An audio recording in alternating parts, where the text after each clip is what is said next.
ए रेस्टुरेन्टहरु बढी यो लाइनमा के यो लाइन यो बाटोमा ए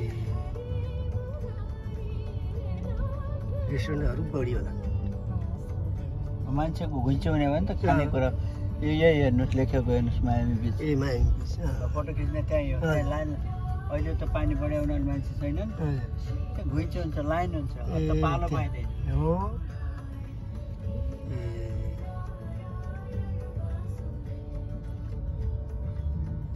ए हामी अब यहाँ गाडी पार्क गरेर फर्किने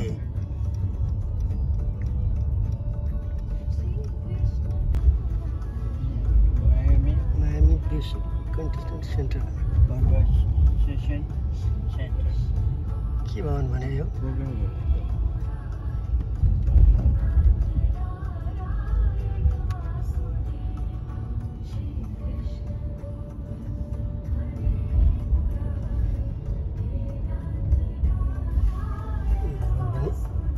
कसको फुटा रहेछ त शालिक Lincoln road city of Miami beach Lincoln उता लेख्यो Lincoln road city of Miami beach सुन्दरता धेरै छ यो सहरको प्राकृतिक सुन्दरता भवनहरू पार्कहरू पार्क पनि कति राम्रो छ यो त कुकुर पार्क हो फेरि ए कुकुर घुमाउने डुलाउने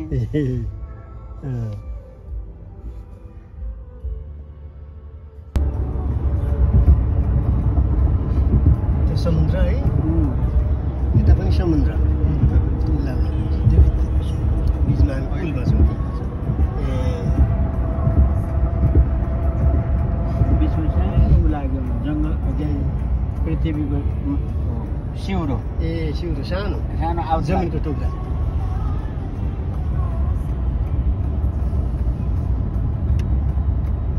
ए पुरै समुद्र रहेछ है बिचमा पुल धेरै लामो छ है बाबु यो पुल अब त त्यो आइल्यान्ड आइसक्यो सानो ल्यान्ड आइसक्यो त्यसमा रोड बनाएको सागरको माथि पुल रहेछ है मायामी लागिसक्यो त मायामी त अघि नै ए बिच लागिसक्यो हो अब आउँछ ए बिचको नजिकमा छ बिचको नजिकमा छ मायामी त हामी बसेको ठाउँ पनि मायामी त्यो पनि मायामी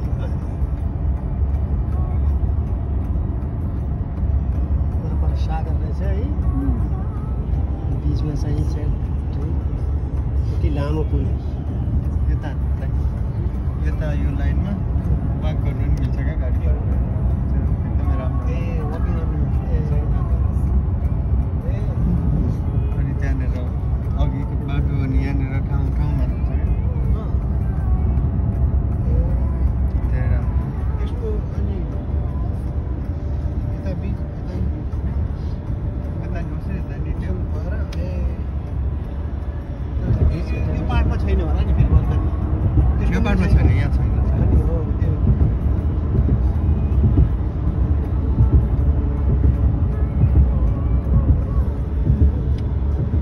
यता सागर है बिचमा चाहिँ पुल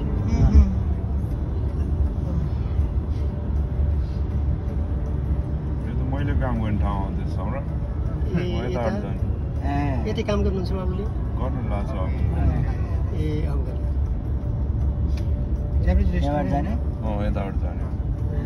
जापानिज भाषा बोल्न आउँछ सागर दिदीले जापानिज आउँछ welcome to Miami beach Japanese सिकाएको सिक्दैछु अब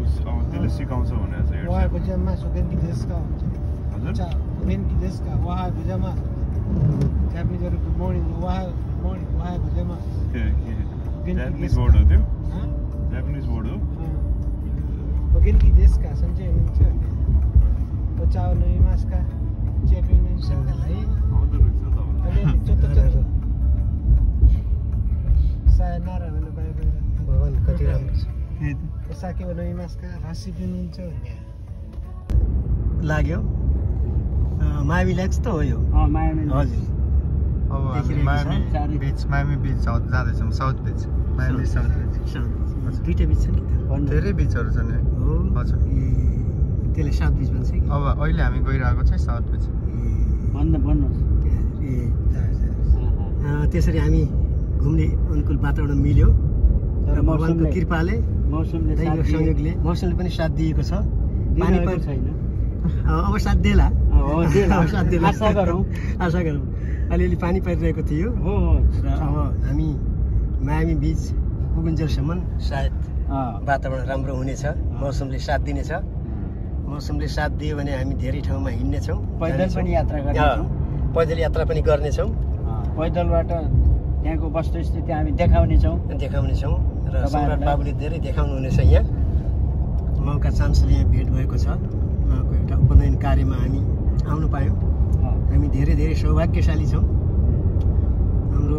टावर हाकिम साहबसँग पनि धेरै समयपछिको एउटा भेटघाट हुन गयो यो अनुकूल मिलाइदिनु हुने आन्तरिक अध्यक्षज्यूलाई हामी धेरै धेरै आभार व्यक्त गर्दछौँ उहाँप्रति हामी आभारी छौँ र सम्राट बाबु यहाँ बसेको प्रगतिको कामना उहाँको एउटा प्रगति होस् हामीले यसरी ठाउँ ठाउँमा घुमाइराख्नु भएको छ अस्तिदेखि खटिनु भएको छ एकदम हाम्रो लागि पर्नु भएको छ यसको लागि बाबुका नगरोस् शान्ति हुन् भगवान्ले कल्याण गरून् नवदुर्गा माताले जगन्नाथ ठाकुरज्यू चन्ना ठाकुरज्यू बढीमालिका पूर्णन्दा भगवतीको कृपा सधैँभरि बाबुमाथि रहिरहोस् र यहाँका पनि देवी देवताहरू र युएसएका पनि प्राकृतिक वातावरण मनमोहक वातावरणमा यहाँ हुर्कनु भएको छ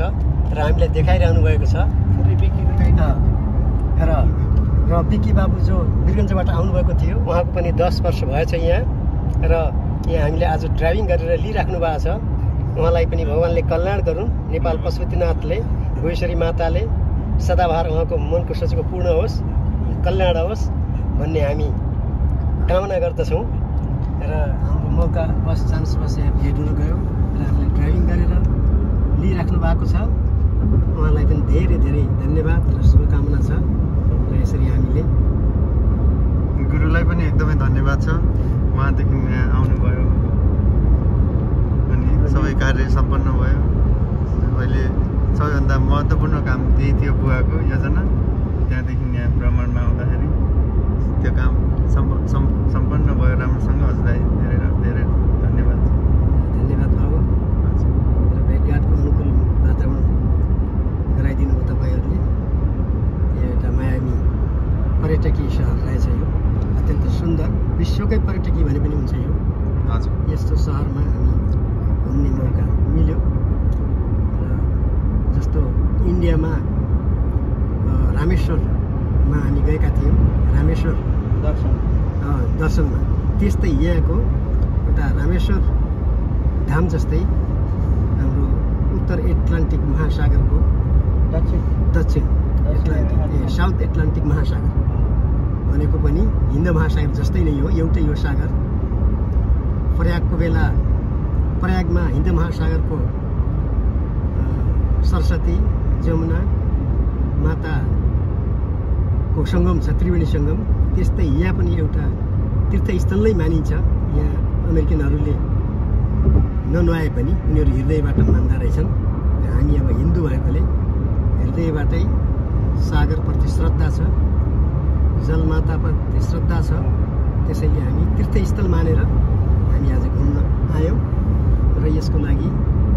हाम्रो एउटा सौभाग्यले 4 जनाको सङ्गम हुन गयो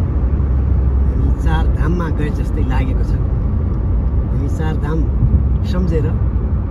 तीर्थयात्रा जस्तै सम्झेर हामीहरू अगाडि बढिरहेका छौँ हाम्रो 4 जनाको 4 धामको यात्रा